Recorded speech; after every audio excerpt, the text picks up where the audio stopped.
ஒரு லீடரை நான் சொன்னேன், நீங்க உடனே அவனை அடையாளம் கண்டுபிடிப்பீங்க. ஆனா நீங்க அடையாளம் கண்டுபிடிக்கிறது வேற, நான் சொல்ற பேர் வேற. நெப்போலியன்.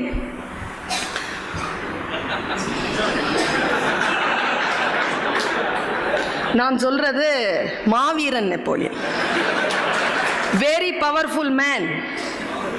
அதனால தான் அதுக்கு அந்த பேரை வச்சிருக்காங்க போல.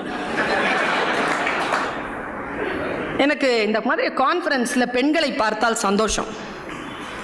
ஏனால் நெப்போலியன் என்று பேசினாலே அது மாவீரன் நெப்போலியனை பற்றி மட்டும்தான் இருக்க வேண்டும் என்றால் அந்த கூட்டத்தில் பெண்கள் இருக்க வேண்டும். அதனால் நான் அவர்களை முன்வைத்து இந்த வார்த்தையை சொல்ல எனக்கு ரொம்ப பிடிக்குங்க. அந்த லீடர் என்ன லீடருங்க அவன். நான் போயிருந்தேங்க, பிரான்ஸ் போயிருந்தேன். 4 அடிங்க, 9th ஸ்டாண்டர்ட் பாய் மாதிரி இருக்கிற அவனுடைய ட்ரெஸ் வந்து அந்த வர்சைல் அவனுடைய அரண்மனைக்குள்ள இருந்தது. என்ன லீடர்ஷிப்! ஒரு போர் வீரனாக, அதுவும் அந்த தாய்நாட்டுக்குரியவன் இல்லை அவன், ஒரு போர் வீரனாக ஜாயின் பண்றாங்க. 17 வயசுல, 25 26 வயசுல அவன் வந்து அந்த நாட்டுக்கு பேரரசன். என்ன குவாலிட்டி இருந்ததுங்க அவன்கிட்ட! என்ன அலர்ட் தெரியுமா அவன்! Is very alert, very alert.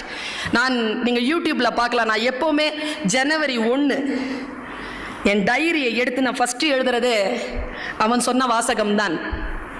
அவன் எனக்கு சொல்லிட்டு போன வாசகம். முடிந்தால் அதை உங்களுக்கு புரிந்தால் நீங்களும் அதை எடுத்துக்கொள்ளுங்கள். அவனுக்கு நீச்சல் தெரியாது. நீச்சல் தெரியாதே, உனக்கு நீச்சல் கற்றுக்கொள்ளலாம் இல்லையா என்று கேட்டார்கள். அதற்கு அவன் சொன்ன பதில் தான் என் டைரியின் முதல் வாசகம். நான் சுறாக்கள் இல்லாத ஆழ்கடலில் நீச்சல் பழகுவதில்லை. என்ன சொல்லுங்க இது! என்ன சொல்லுத! நீச்சல் தெரியாதுங்க, பழகணும். கடல்ல தான் பழகுவானா, ஆழ்கடல்ல தான் பழகுவானா. பழகும் போது சொரா இருக்கணுமா? எப்ப சொல். அவன் அப்படிதான் வாழ்ந்தான். நான் போயிருந்தேன், அவனுடைய சமாதியை பார்க்க போயிருந்தேன். சீன் நதிக்கரையில் நான் புதைக்கப்பட வேண்டும் என்று சொன்னான். சீன் நதிக்கரை அவனுக்கு ரொம்ப பிடிக்கும். போயிருந்தேன். நேராக போய் பார்த்தா பெரிய பியானோ மாதிரி வச்சிருக்கிறான் அவனுடைய அஸ்தியை. பார்த்துட்டு மேலே போய் பார்த்தேன். கீழே போய் பார்க்கணுன்னா கீழே போய் கூப்பிட்டுட்டு போனேன். அங்கே போய் பார்த்தேன். நான் சொன்னேன், கீழே இவ்வளோ பிரம்மாண்டமாக தெரியுது, ஏன் முதல்ல மேலே கூட்டிகிட்டு போய் கீழே கூப்பிட்டு வந்தீங்கன்னு. அதுக்கு அந்த கைட் சொன்ன பதில் என்ன தெரியுமா?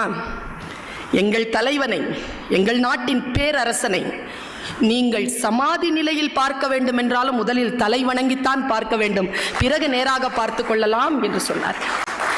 லீடர்ஷிப்புங்க.